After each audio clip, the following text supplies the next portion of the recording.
Bonsoir à toutes et à tous. Donc, nous sommes le 30 août 2023 et ce soir, on va attaquer le thème horaire. Alors, il y a énormément de choses à dire sur le thème horaire. C'est vraiment une des grandes formes de l'astrologie, hein, une des formes que je préfère, hein, d'ailleurs, puisque c'est dans cette forme que l'astrologie en tant que pratique spirituelle peut réellement s'établir. Je vais m'expliquer. Premièrement, parce que lorsqu'on a le thème natal, eh bien, ce sont les grands conditionnements de l'existence. Mais le thème horaire s'actualise, puisque c'est un thème qui donne la situation de la question posée par le questionnant. C'est-à-dire que c'est pas un thème que l'on dresse par rapport à des coordonnées de naissance, c'est un thème que l'on dresse au moment où l'astrologue est investi, pardon, de la question. Autrement dit, une personne m'interroge, elle veut savoir quand est-ce qu'elle déménagera.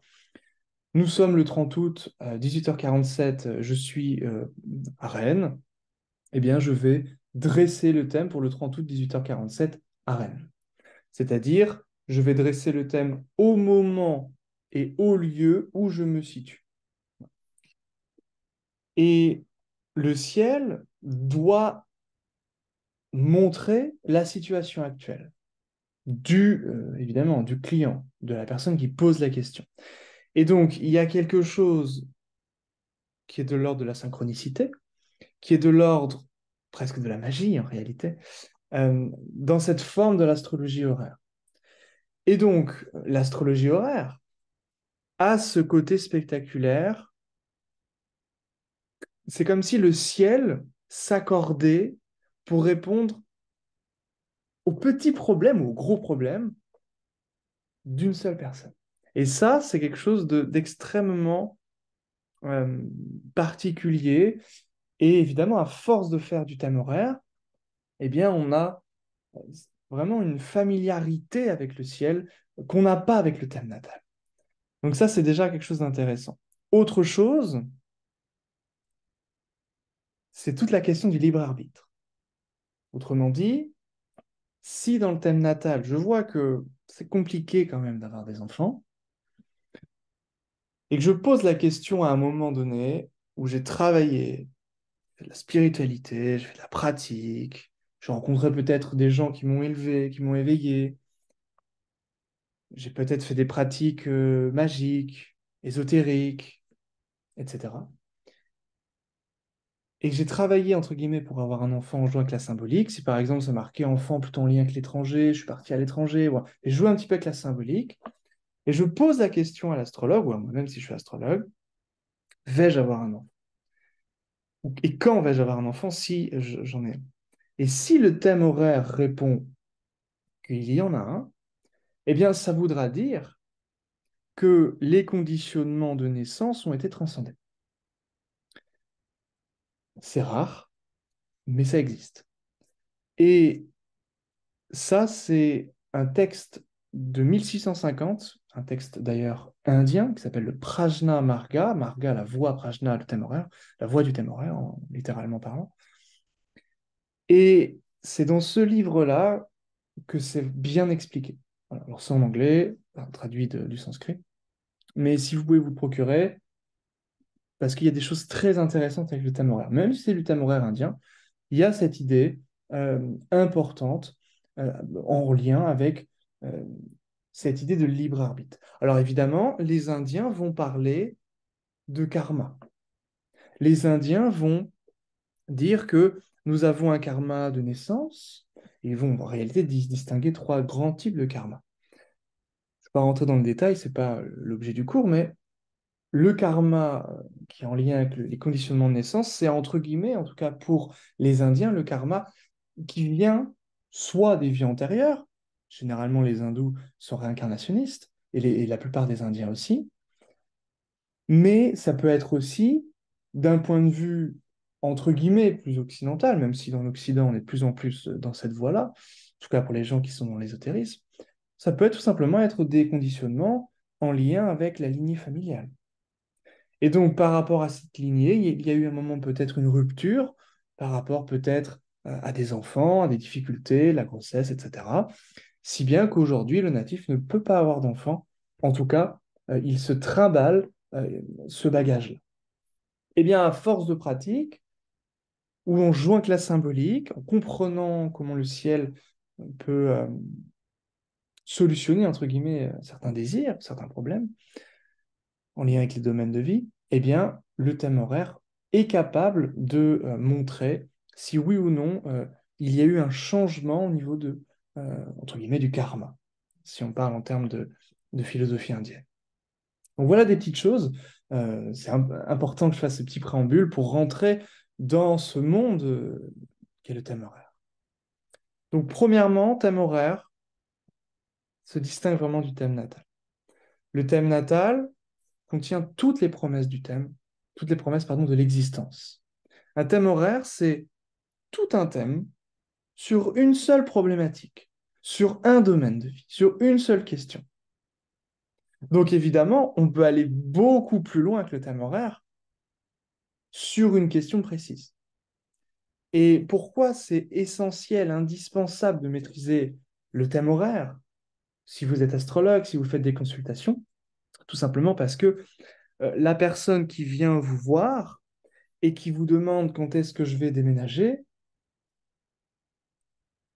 eh bien, vous pouvez regarder dans le thème natal. Mais la maison 4, ça peut parler de plein de choses. Du bien-être intérieur, des parents, ça peut parler effectivement du logement également, de la fin de vie, des terres, de plein de choses. La psychologie, de plein de choses. Et il n'y aura qu'une seule maison qui va parler de ça. Bien sûr qu'on peut se débrouiller. Mais le thème horaire, il y aura tout un thème. Vous aurez 12 maisons qui s'actualiseront par rapport à la problématique donnée. Et la maison 7, on prendra des exemples au fur et à mesure de ces cours sur les thèmes horaires, mais la maison 7 va renseigner sur l'acheteur ou le vendeur en fonction du contexte. La maison 10 renseignera sur le prix, etc., etc.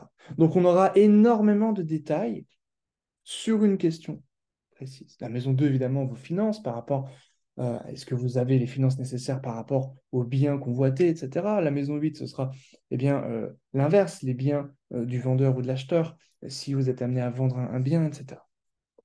Et donc tout ça va évidemment être euh, fascinant pour donner énormément de détails aux clients, voilà, ou questionnant la personne qui consulte. On peut aller très loin dans cette astrologie horaire, on peut détailler des choses, on peut par exemple, donner la couleur de la voiture. On peut donner la couleur et la forme du toit de la maison. On peut faire des choses comme ça avec le thème horaire. Chose qu'évidemment, on ne peut pas vraiment faire avec le thème natal. Donc, on est dans ce degré de précision qui est possible avec le thème horaire. Mais avant de rentrer dans ce degré de précision, je vais évidemment vous exposer des bases, vous exposer les grands principes du thème horaire. L'important dans le thème horaire, c'est avant tout de regarder si le ciel s'accorde à la problématique donnée. Quand le ciel s'accorde à la problématique donnée, c'est simple. La plupart du temps, c'est ce qu'on appelle un thème radical, ça veut dire qu'il prend racine dans, c'est-à-dire la situation et le ciel s'accordent, si vous voulez. Radical qui vient de radix, c'est un racine.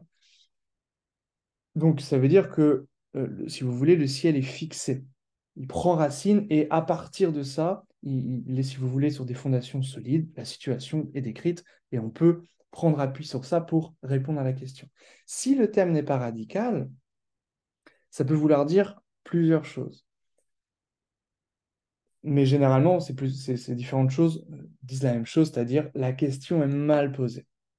Et souvent, la question est mal posée parce que il y a une question derrière. Par exemple, si un client vient vous voir et qu'il vous pose la question, euh, est-ce une bonne idée de lancer ma chaîne YouTube? Par exemple. Il y a des idées, il y a d'autres questions beaucoup plus précises et profondes derrière. Qu'est-ce qu'être une bonne idée? Est-ce que c'est en termes de confiance en soi? Est-ce que c'est en termes de finances? Est-ce que c'est en termes de visibilité? Évidemment, on va pouvoir répondre à toutes ces problématiques, à tous ces différents points dans le thème horaire, mais entre guillemets, on doit avoir une maison sur laquelle s'accrocher. Puisque la grande règle, le grand principe de l'astrologie horaire, ça va être de trouver une connexion entre le client ou le consultant ou la personne sur laquelle on est interrogé. Par exemple, est-ce que mon fils va avoir une femme? On verra tout ça ensemble, mais on va devoir dériver le thème. Et donc, un contact entre la personne concernée, que ce soit vous-même qui posez une question, le client qui pose une question, qui sera toujours marqué par l'ascendant, la maison 1, et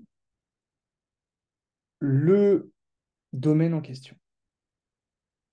Par exemple, est-ce que cette année, mes finances vont augmenter? Eh bien, on doit voir la maison 1 et la maison 2. Les planètes en maison 2, est-ce qu'il y a un contact, c'est-à-dire des aspects ou des futures conjonctions qui vont s'opérer dans le ciel? On va prendre des exemples, évidemment. On va avoir deux thèmes simplement aujourd'hui pour que ce soit clair. Des exemples qui vont être un premier exemple qui est très très simple et un autre qui peut être un peu plus complexe. On va commencer d'ailleurs par ces exemples. Donc, j'ai ici un thème très simple. La personne, il faut toujours avoir le contexte très clair dans l'esprit, puisque c'est à partir du moment où l'astrologue est réellement investi de la question, c'est-à-dire à partir du moment où la situation est très claire pour lui, qu'il dresse le thème. Et on a ce qu'on appelle des observations préalables au jugement, comme dit Claude Dario, 16e siècle, hein, ça date pas d'hier, grand spécialiste de l'astrologie horaire, avec William Lilly, et d'ailleurs William Lilly respectait beaucoup Claude Dario. Et donc, ces différentes observations, je vais vous les présenter, puisque on doit, entre guillemets, les lister pour savoir si le thème est radical. Voilà. Donc ça, c'est des choses assez simples. Bon, premièrement, la situation est décrite par l'ascendant. Donc je vous expose le contexte. La personne est enceinte. Le terme arrive dans 2 jours, le 27 décembre. Donc elle pose la question à Noël, le 25 décembre. Le terme arrive le 27. Et puis elle ressent toujours rien. Bon, du coup, elle se pose la question, elle s'inquiète un peu, elle se pose la question, euh, quand est-ce que l'enfant va arriver? On sait qu'il va arriver, puisque normalement, 2 jours après, normalement, il y a... Voilà. Et on aimerait savoir le jour où ça arrive. Premièrement, l'ascendant doit absolument nous renseigner sur la situation. Donc, dites-moi quelles informations l'ascendant décrit. Qu'est-ce que cet ascendant dit? Déjà, dans quel signe est cet ascendant? Et à combien de degrés, à quel degré cet ascendant?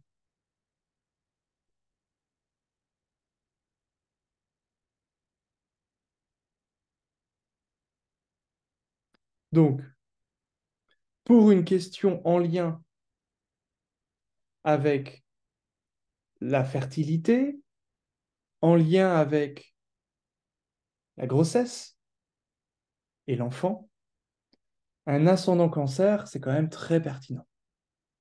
Puisque le cancer, c'est effectivement la maternité, c'est effectivement le domicile de la Lune. Donc on a ici déjà quelque chose d'intéressant. C'est le signe le plus fécond, le plus fertile de tous les signes du zodiaque. C'est le cancer. Donc déjà, on est plutôt bon. Ensuite, on doit regarder le degré ascendant. Donc là, on est à 27 degrés 55, c'est-à-dire qu'on est dans les 3 derniers degrés d'un signe. Je vous mets en garde contre ça, c'est-à-dire que soit ça décrit une situation, là c'est le cas, donc il n'y a pas de souci.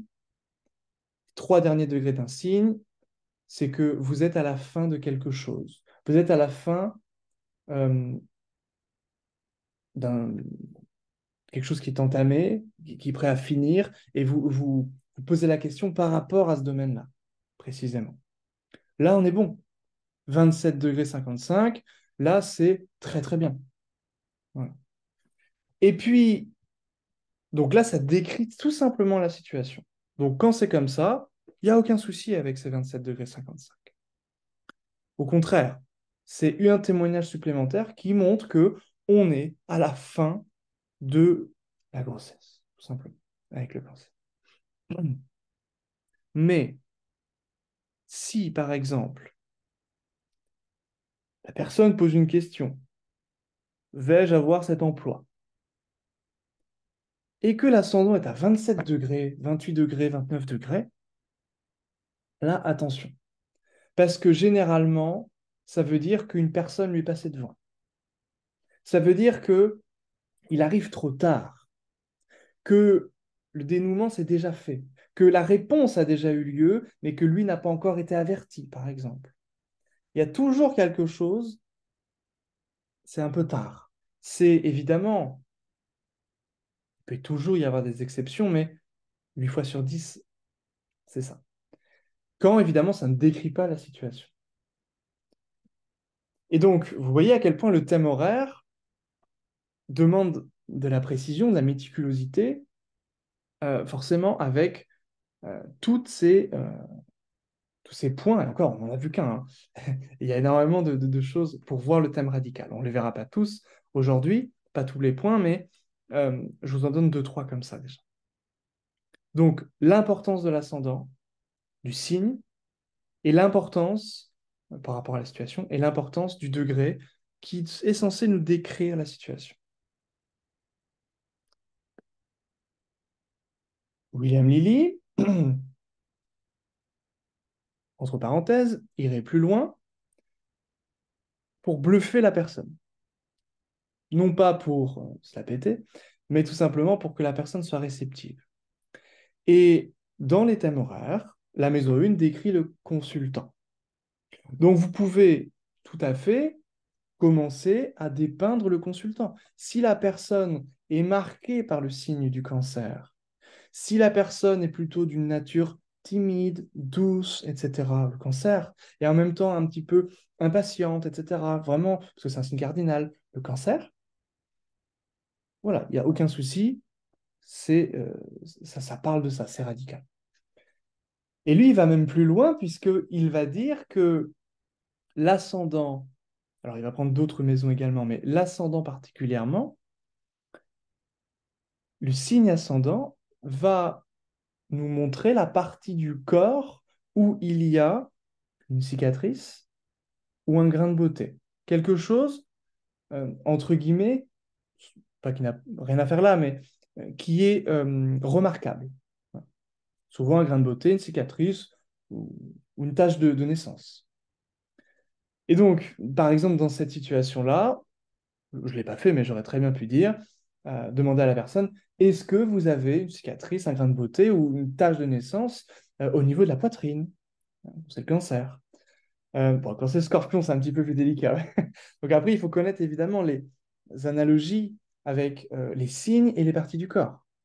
On a déjà vu un petit peu avec l'astrologie médicale, mais de manière très simple, hein, le bélier va représenter la tête, le taureau va représenter le cou, la gorge, les gémeaux, tout ce qui est mains, bras, coudes, etc. Et puis on descend au fur et à mesure jusqu'à arriver au poisson avec les pieds. Mais par exemple, quelqu'un qui va être marqué par l'ascendant poisson peut très bien avoir une tache de naissance au pied, un grain de beauté au pied, qui est évidemment visible, pas un petit truc Euh, il faut vraiment chercher, voilà, non, quelque chose de visible. Et souvent, ça fonctionne, très souvent. Ça, c'est le petit truc en plus, hein. Mais ça, c'est le truc de William Lilly. Donc l'idée, ça va être de repérer ici le maître ou l'almutène de l'ascendant. Donc ça va être quelle planète?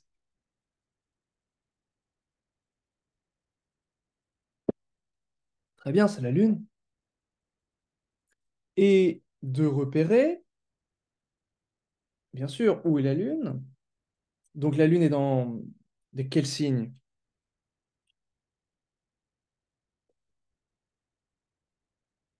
Le Verseau, voilà, qui est, soit dit en passant, un signe fixe.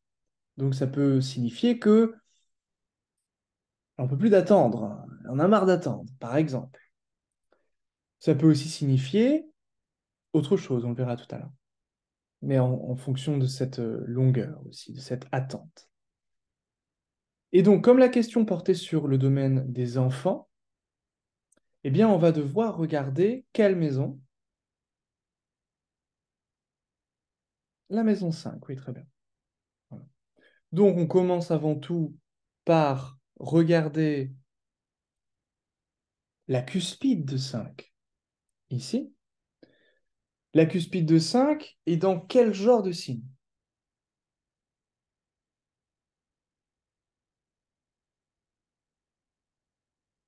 Un signe d'eau, voilà. Donc, le signe d'eau, c'est un signe stérile ou fertile, le scorpion? Fertile, voilà. Alors, c'est le moins fertile des signes d'eau, mais il est quand même fertile, hein. Voilà. Donc, il peut quand même donner. Donc, ça, c'est un témoignage que la chose, normalement, va arriver. Voilà. Est-ce qu'il y a des planètes en maison 5? Non. Il y a le nœud sud qui est pas très très loin. C'est vrai. D'ailleurs, si vous mettez en Placide, alors on va le faire pour que ce soit clair, vous avez quand même le nœud sud en plein sur la cuspide de 5. D'accord? Ça, c'est pas terrible, terrible. C'est pas un bon témoignage. Puisque le nœud sud, il n'est pas propice à la vie. Le nœud sud, il rejette, il retire, il consume. Dans ma prédiction, j'avais pensé à deux choses. La première chose, j'avais dit très certainement accouchement par césarienne. Parce que le nœud sud, c'est toujours en lien avec une intervention chirurgicale ou une intervention médicale et souvent chimique. C'est pour ça que j'ai hésité entre, donc j'ai mis les deux hein, dans mon écrit que j'avais fait, j'avais préparé, entre donc une césarienne et des médicaments euh, pour que la personne, en gros, accouche plus vite, qu'elle soit déclenchée. Bon, alors la chose, c'est qu'il n'y a pas eu de césarienne, mais il y a bien eu prise de médicaments et il y a bien eu donc déclenchement ici. Et puis bon, le nœud sud, c'est jamais très plaisant, donc évidemment, déclenchement, souvent ça fait très mal, donc des douleurs intenses. Après, un accouchement, c'est jamais une partie de plaisir, hein, mais là, c'était particulièrement violent avec les médicaments. Des contractions plus violentes que naturellement. Ça, c'est le nœud sud. Je remets Regiomontanus. Voilà. Donc, comme quoi, des fois, hein, ne pas hésiter quand vous avez un petit doute comme ça. Ah, l'astre n'est pas très très loin, ou le facteur céleste n'est pas très très loin. Est-ce que je ne changerais pas de domification pour voir si ça ne toucherait pas la maison 5? Voilà. Là, oui, effectivement. D'ailleurs, à l'époque, j'avais fait avec Placide et j'avais directement vu ce nœud sud en 5 et j'avais directement repéré ça. Bon. Oui, Catherine? Est-ce que, est-ce que ça a été fait tout de suite ou longtemps après les contractions? Longtemps après. Ouais, c'est ça. Longtemps C'est après. peut-être pour ça qu'il touchait pas tout à fait la maison 5. Alors, je pense que c'est plutôt parce que la Lune est dans un signe, c'est ça que je voulais dire tout à l'heure, parce que la Lune est dans un signe fixe. d'eau. Donc, forcément, ça va absolument retarder tout, en fait. Donc, ça, c'est effectivement une des raisons principales. Il y en a peut-être d'autres, hein, effectivement, mais principalement le fait que la Lune soit en signe fixe. Ça va donner de la durée, en fait. Ok, merci. Le maître de 5 va être quelle planète? Mars. Très bien. Mars est dans quel état?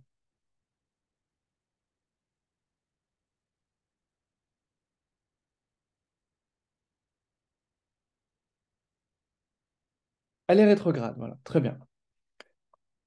Donc, ça, c'est intéressant aussi, puisque la personne nous dit, je ressens rien, je n'ai pas perdu les os, j'ai pas du tout de contraction encore, j'ai rien. Et là, on voit que Mars, qui parle de l'enfant, de l'accouchement, il est rétrograde. Donc, on a l'impression qu'il ne veut pas sortir. Voilà, ça n'avance pas exactement. Il a envie de rester un petit peu dans le ventre. Donc, ça, c'est intéressant aussi, ce qui montre, encore une fois, que le thème est radical. Quel est le maître de l'heure? C'est Mars. D'accord. Donc ça, c'est intéressant. Quand le maître de l'heure nous parle de la question, c'est un témoignage en plus que le thème est radical. Alors, William Lilly dirait, on reviendra sur cette question, mais William Lilly dirait que comme Mars est en triplicité dans les signes d'eau, et que l'ascendant est dans un signe d'eau, et que le maître de l'heure est Mars, alors le thème est radical. Pour lui, c'est suffisant. Voilà. Et à juste titre, hein. Mais ça, bon, c'est des petites choses qu'il faut connaître après les triplicités, etc. Mais c'est toujours intéressant de voir ce que disent aussi les textes anciens. Donc, on a notre Lune et l'ascendant qui nous renseigne sur la concernée. On a Mars qui nous renseigne sur la question euh, proprement dite. Et maintenant, on doit trouver un contact entre les deux. Est-ce qu'il y a un contact entre la concernée, c'est-à-dire la Lune, et entre l'enfant, pour que les deux puissent se retrouver? Oui, voilà, un trigone, sans réception, mais un trigone quand même. Donc la réception, c'est quand une planète occupe une, le domicile ou l'exaltation de l'autre planète. Donc là, il n'y a pas de réception. Alors quand il y a trigone avec réception, c'est ce qu'on peut avoir de mieux. C'est-à-dire qu'en gros, excusez-moi de l'expression, mais ça va comme une lettre à la poste. Là, c'est pas le cas. C'est un trigone, alors c'est sympa, mais il y a quand même un petit peu d'effort. Un petit peu d'effort quand il n'y a pas de réception. Ah, en tout cas, plus d'effort que, euh, que, euh, que quand il y a une réception. Donc, effectivement, il y a un trigone. Est-ce que ce trigone est séparant ou appliquant?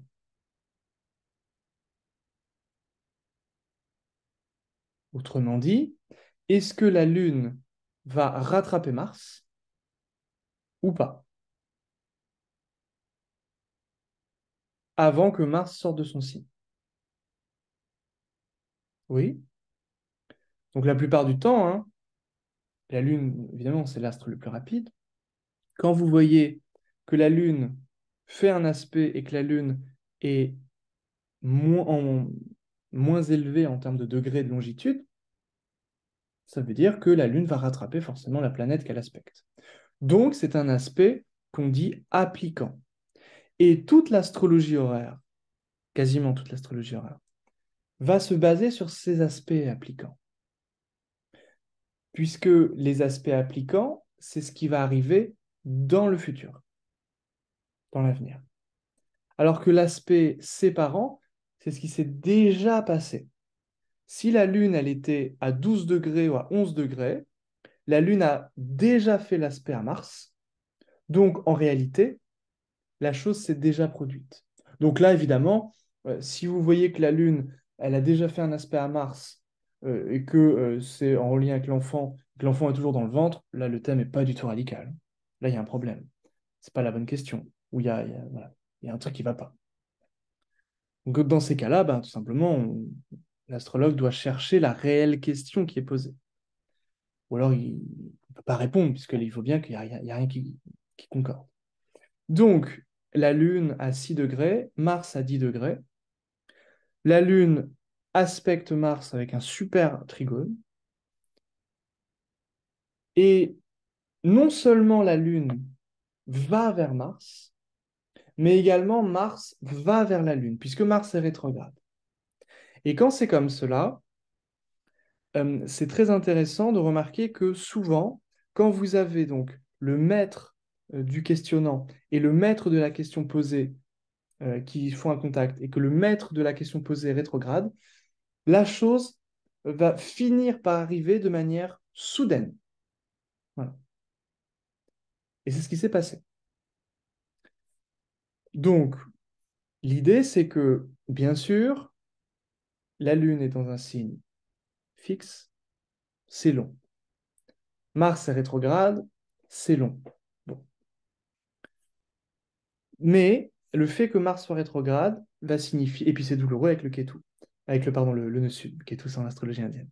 Euh, donc tout ça c'est vrai, ça s'est passé comme ça. Et en même temps, la rétrogradation fait que la chose est arrivée au final. Donc en gros, 3 contractions devaient arriver, si vous voulez. Donc c'est vraiment quelque chose de qui était très rapide ici. Lune, Mars. Mars rétrograde, la chose arrive de manière rapide. Donc voilà des, des choses comme ça euh, qui nous montrent que la chose va se faire. Voilà. Donc là, on a la réponse, oui, vous allez accoucher, la chose va se faire. On va vous donner du détail. Voilà ce qui risque d'arriver, médicaments ou césarienne. Euh, et puis voilà comment ça peut se passer. Et la chose peut arriver de manière soudaine et inattendue. Alors évidemment, après, c'est du bon sens. J'aurais dû le voir. J'aurais dû voir que si la chose arrive de manière soudaine et inattendue, c'est plutôt par voie basse que par un accouchement, enfin, que par césarienne. Donc voilà des petites choses. Alors également, une chose intéressante, maintenant que ça me vient avec le nœud sud, l'enfant est né par ventouse. Et ventouse, vous savez, bon, c'est un instrument qui prend la tête de l'enfant. Et l'enfant naît avec une espèce de bosse d'alien. Et le nœud sud, c'est la queue du dragon. C'est le corps sans tête. Donc il y a quelque chose en lien aussi avec cette symbolique-là. Donc là, évidemment, j'avais pas vu ça, hein. Mais euh, voilà, ça, c'est des choses aussi qui peuvent être mises dans la liste de la symbolique par rapport au thème horaire, en lien évidemment avec les naissances d'enfants. Puisque c'est ça toute la complexité toute la richesse du thème horaire, c'est que on peut faire on peut être expert du thème horaire dans un domaine, les enfants, les finances, la bourse, la météo, n'importe. Et on peut être très nul sur un autre domaine. Et c'est ça qui est fabuleux, je trouve, avec l'astrologie horaire. C'est que le thème va avoir tout un langage différent. C'est comme si vous appreniez quasiment parfois même une autre langue. L'astrologie médicale, les décombitures, ça s'appelle, en l'astrologie horaire médicale, n'ont rien à voir avec, par exemple, le domaine des enfants. Donc, il y a des règles, en fait, qui sont différentes. Et ça, c'est très, très intéressant. Évidemment, vous pouvez vous procurer l'astrologie chrétienne de William Lilly, où il détaille tout. Il détaille tout. En tout cas, les grandes lignes, en fonction des grandes problématiques de son temps, qui sont, entre nous, quasiment les mêmes, hein, voire complètement les mêmes. Euh, santé, enfants, amour, finances, carrière, en gros, famille. Euh, et donc, amis éventuellement ou ennemis. etc. Voyage et déménagement. En gros, c'est les grands domaines de vie. Donc voilà, des petites choses ici sur ce thème horaire. Maintenant, on n'a pas la date. On n'a pas la date. Donc pour dater, en astrologie horaire, on a deux grandes façons pour dater. Alors, il y en a plus, mais enfin, il y en a plusieurs, mais je vous donne les deux grandes façons. La première, c'est le transit exact dans le ciel. C'est-à-dire, on a la Lune qui vient faire un aspect à Mars. Eh bien, lorsque la Lune va faire un aspect exact à Mars, c'est-à-dire lorsque la Lune sera à 10 degrés dans le ciel, puisque la Lune va suffisamment rapidement, Mars il aura à peine bougé. Donc, lorsque la Lune sera à 10 degrés verso, la chose arrivera. Alors, bien sûr, là, c'était peu probable, puisque, en gros, ce serait dans quelques heures. Donc là, c'est pas possible. Pas possible. Donc, une autre façon de faire, c'est ce qu'on appelle une unité de temps symbolique.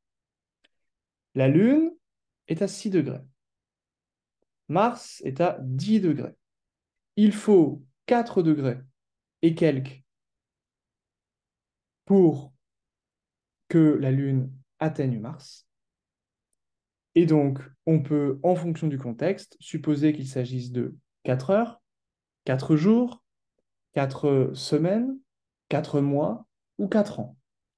Et évidemment, c'est à la fois le contexte qui va nous renseigner sur ça. Évidemment qu'il ne s'agissait pas de 4 ans, ni de 4 mois, ni de 4 semaines ici. 4 heures, c'était peu probable. Donc, il restait 4 jours. 4 jours et quelques heures. Et effectivement, l'enfant est né le 30 décembre au matin, c'est-à-dire que là, on est le 25 décembre à 19h11 heure locale, et l'enfant est né à 9h le 30.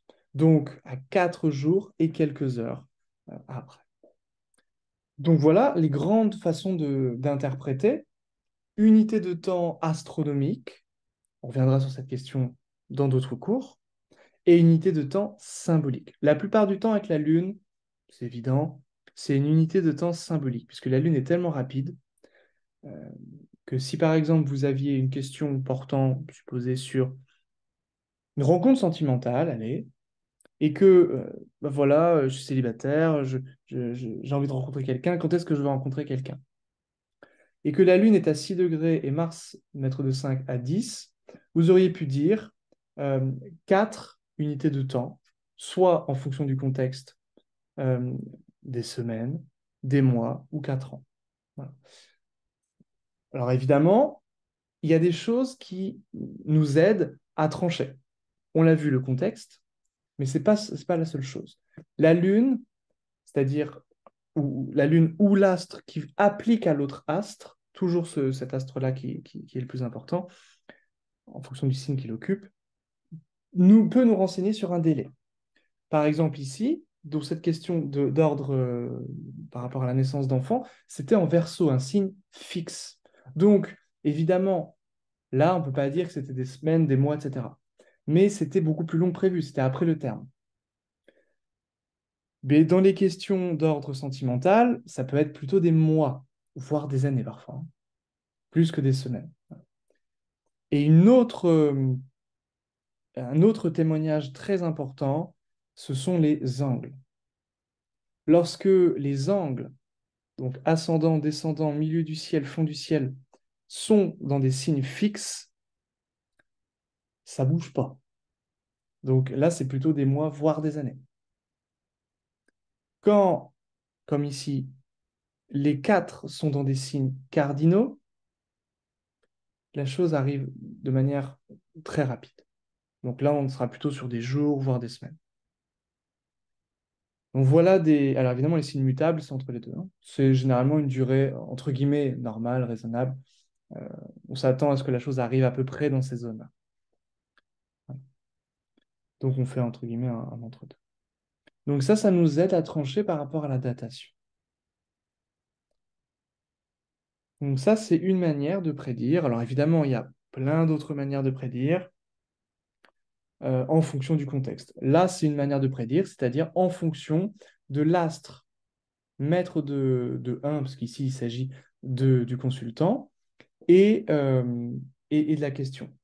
L'aspect, le nombre de degrés qui séparent les deux planètes, quand c'est une unité de temps symbolique, peut nous renseigner sur une date. Lorsqu'il s'agit euh, d'une durée astronomique, on est obligé de regarder les éphémérides. Puisque supposé qu'on soit sur une unité de temps astronomique, la Lune est à 6 degrés, Mars est à 10 degrés. Supposé que la Lune, bon, là c'est peu probable, mais supposé quand même, que la Lune avance un peu plus, allez, très lentement, on va dire, et que Mars bouge très très rapidement. Eh bien, en réalité, Mars aura bougé, aura changé. Et elle sera plus à 10, elle sera, si elle est rétrograde, peut-être à 9, peut-être à 8, allez.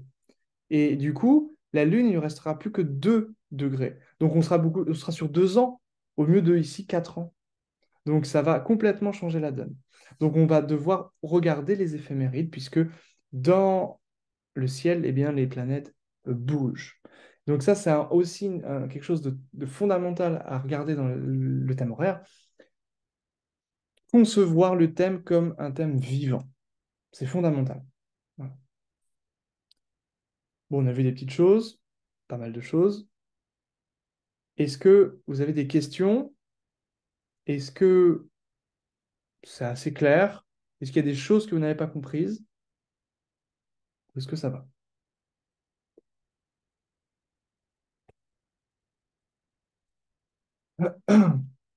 Ça va? Oui? Pas de questions?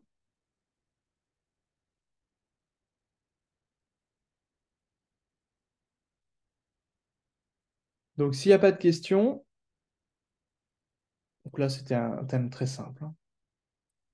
Maître de 1 est au contact du maître de 5, une unité de temps de 4 degrés et quelques. L'enfant arrivera dans 4 jours et quelques. C'est ce qui s'est passé. Alors, je pensais qu'il allait arriver en plein milieu de la nuit, mais il est arrivé finalement euh, au petit matin.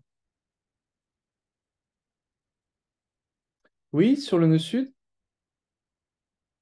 quelle est la question?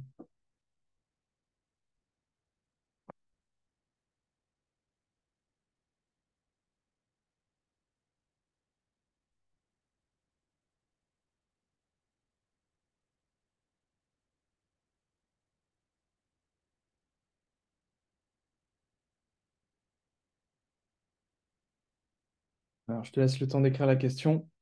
Je vais, euh, je vais passer à l'autre thème pour avancer un peu. Il faut déjà que je le retrouve. Alors.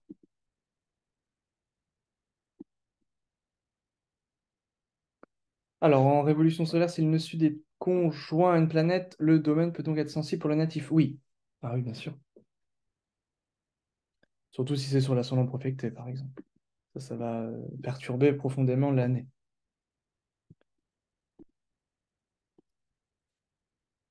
Alors, ça, c'est autre chose.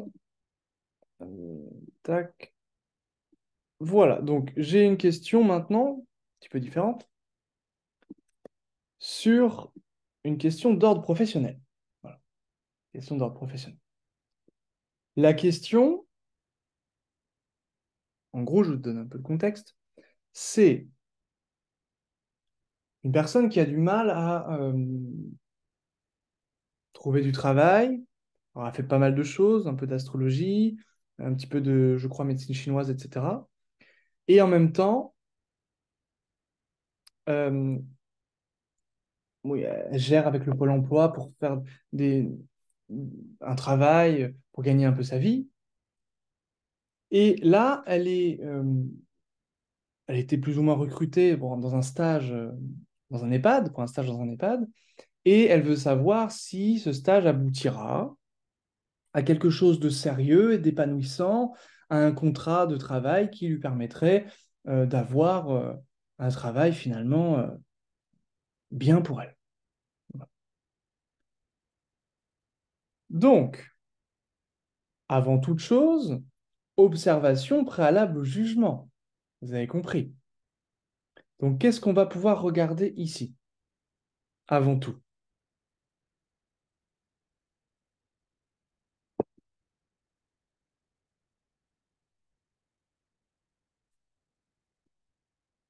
L'ascendant, très bien. Donc, l'ascendant, vraiment, c'est le facteur céleste qui résume un thème, qui donne le ton, la fondation de la situation. Donc, l'ascendant, il est comment cet ascendant? Qu'est-ce que vous remarquez sur cet ascendant?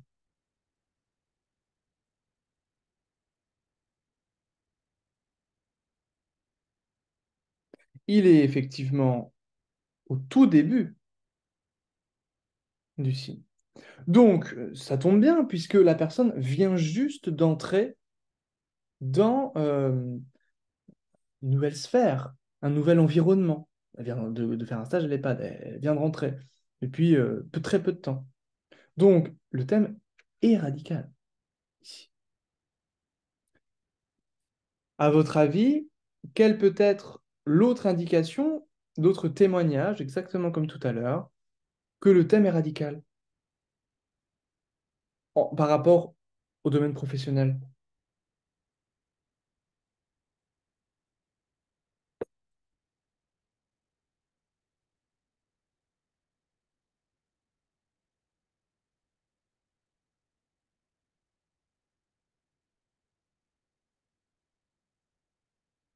Alors, un des secrets du thème horaire, c'est le maître de l'heure.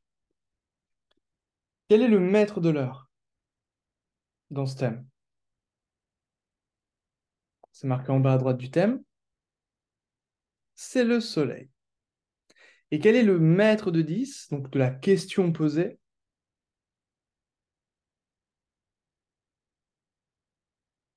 C'est le soleil. Et en plus, il est en maison 10. Bon. Donc ça, c'est un autre témoignage qu'effectivement, ça nous parle de ça. Voilà. Là, on est sûr que le thème est radical. Autre chose, le maître de 1, c'est quelle planète? Mars. Mars, c'est comment?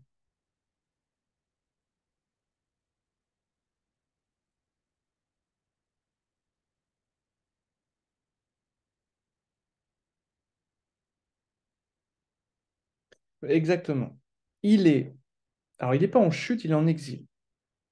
Mars est en début de signe, à 0 degré. Donc là encore, un autre témoignage que la personne vient de rentrer dans un nouvel environnement, puisque les signes sont des environnements, ce sont des décors, des royaumes, régis par des rois, des maîtres.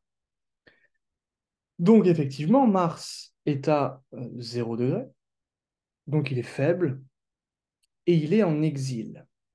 Et elle est comment, la planète en exil? Que nous disent les textes?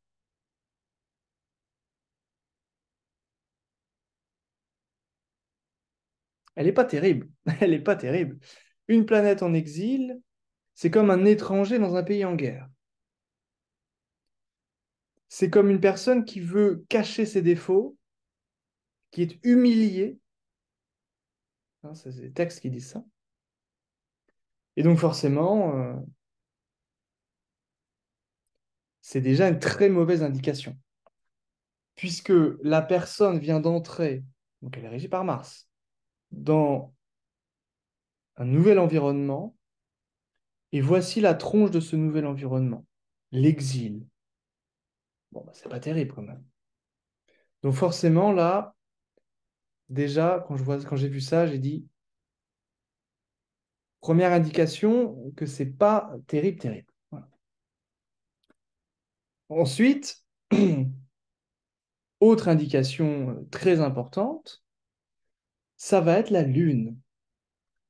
La Lune, tout à l'heure, elle était importante parce qu'elle était maître de la maison 1. Mais même quand la Lune n'est pas maître de l'ascendant, elle est toujours importante en thème horaire. puisqu'évidemment, la Lune, c'est l'astre le plus proche de la Terre. Donc, si vous voulez, symboliquement parlant, c'est l'astre qui va, comment je pourrais dire, qui va absorber les vertus des autres planètes.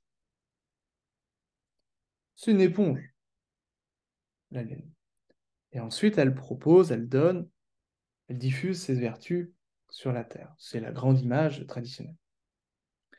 Donc forcément, la Lune est toujours à regarder. La Lune est dans quel état?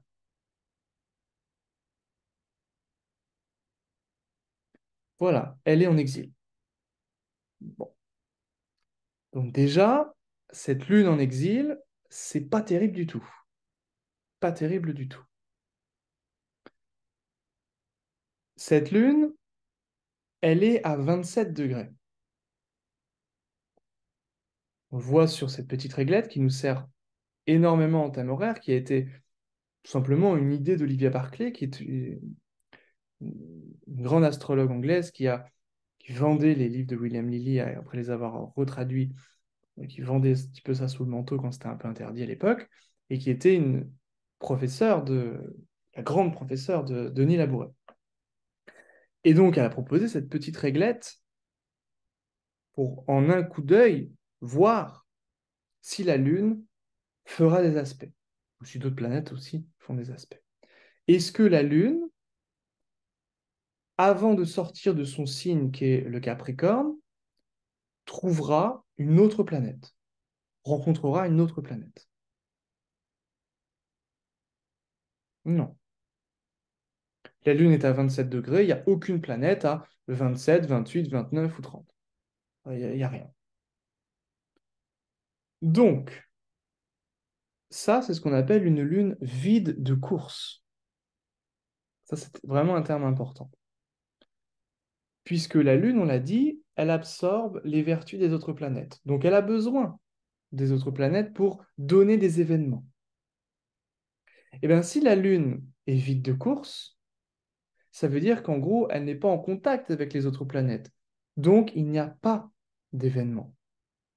Donc, la Lune vide de course, la plupart du temps, ça signifie qu'il ne se passe rien. Ça peut aussi signifier, en fonction de la question posée, que c'est anarchique. Que, par exemple, il y avait un thème comme ça posé par William Lilly par rapport au gouvernement anglais. Il voyait que la Lune ou notre planète était vide de course et il disait que le pays allait tomber dans l'anarchie totale. Et c'est ce qui s'est passé, hein. Et donc ça peut, voilà, toujours on adapte en fonction du contexte. Et un astrologue qui s'appelle Mashallah va un peu plus loin et propose que quand la Lune est vide de course, souvent c'est inconfortable, on est paumé, on n'a pas d'appui, ça renseigne aussi sur l'état d'esprit de la personne. Eh bien, on regarde quand même le premier aspect fait par cette Lune.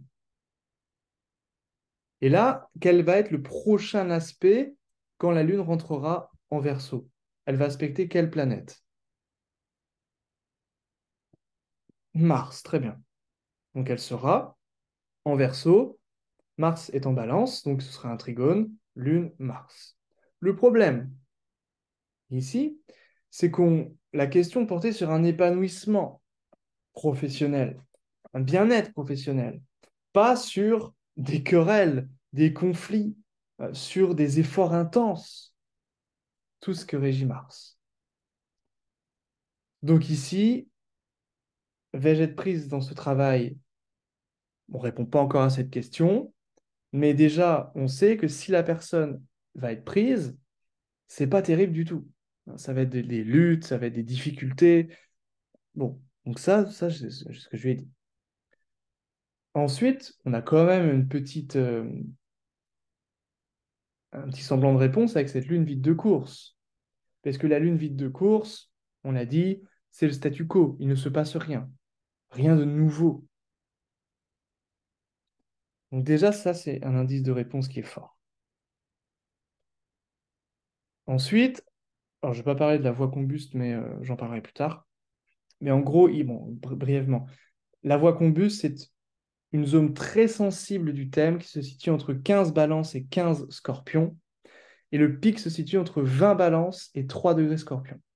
Tout simplement parce que ce sont les chutes des luminaires du Soleil, balance, et de la Lune, scorpion.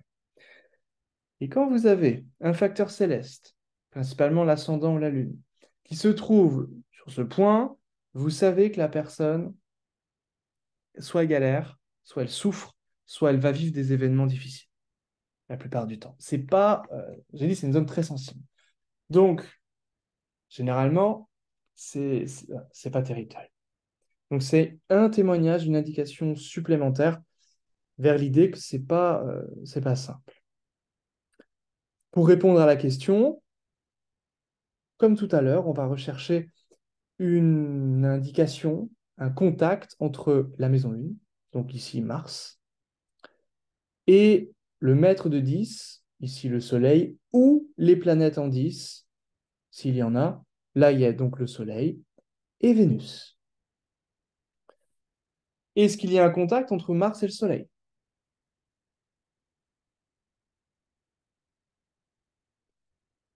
Non. Un autre significateur très important, on l'a dit, c'est la Lune. La Lune qui serait au contact du Soleil donnerait l'événement. Parce que la Lune est co-significatrice du client, du consultant, du questionnant. Là, on a vu qu'elle était vide de course. Donc là, non, c'est pas possible. Et maintenant, il faut regarder dans les éphémérides si Vénus qui est rétrograde, donc qui recule, et Mars qui avance, si les deux vont finir par se rencontrer, par être en aspect de sextile ici. La réponse est non. J'ai regardé, je vous fais le travail à la place, mais la réponse est non. Elles vont se frôler, mais finalement, Vénus va aller plus vite, va reprendre sa marche directe, va aller plus vite et sortira du signe du lion avant que Mars ait fait son aspect. Donc, très important, il ne faut pas que la planète sorte du signe avant que l'aspect soit fait. Voilà, ça, c'est essentiel. Donc, ici, on a deux réponses. Déjà, vais-je être prise dans ce travail? La réponse est non. Et deuxièmement, peut-être tant mieux parce que c'est pas quelque chose de simple, hein. C'est pas quelque chose ici de recommandé. Voilà. D'autant plus que on le voit ici aussi, les angles sont tous sur des signes fixes. Ça veut dire que la chose est stable, ça ne bouge pas. Quand il y a du changement, quand il y a des choses qui bougent, vous verrez souvent des signes mutables ou des signes cardinaux, mais Mes gribouillages ne sont rarement des signes fixes. Donc c'est aussi un autre témoignage qui va dans ce sens. Est-ce que c'est clair? Évidemment, on retravaillera sur ces questions de thème horaire avec les différentes règles, avec énormément d'exemples, et on travaillera sur les parts, sur voilà, des choses un petit peu moins connues, sur des règles intéressantes avec les degrés symboliques, avec plein de choses comme ça. On travaillera sur les décombitures, donc l'astrologie médicale, sur toutes ces questions-là. Si vous avez des demandes, n'hésitez pas à me le dire, et puis j'adapte en fonction de ce que vous souhaitez étudier, parce qu'il faut toujours garder, c'est important, la motivation, le feu, la passion. Si vous apprenez des trucs, je vous enseigne des trucs, ça ne vous intéresse pas, il faut me le dire absolument. Comme ça, j'adapte, je change et j'adapte. Pas de questions, c'est bon pour vous? Donc, je vous laisserai lire ça à tête, enfin, lire ça, revisionner ça à tête reposée. Si, s'il y a des choses qui n'ont pas été claires. Et puis, sinon, bah, écoutez, je vous laisse là pour ce soir. Donc, les grandes règles de l'astrologie horaire, alors bien sûr, il y en a d'autres, hein, mais c'est le contact entre l'intéressé et la question. Souvent en aspect, ça peut être aussi, on le verra à travers des exemples, des conjonctions. Euh, Par exemple, le maître de la question qui arrive sur l'ascendant, ça, généralement, ça va donner. C'est-à-dire qu'il est en maison 12 et qui arrive à l'ascendant, ça va donner. Voilà, donc si c'est OK pour vous, je vous dis à mercredi prochain. Et puis, portez-vous bien. N'hésitez pas à me faire des suggestions si vous voulez étudier des choses en particulier. À mercredi, bonne soirée!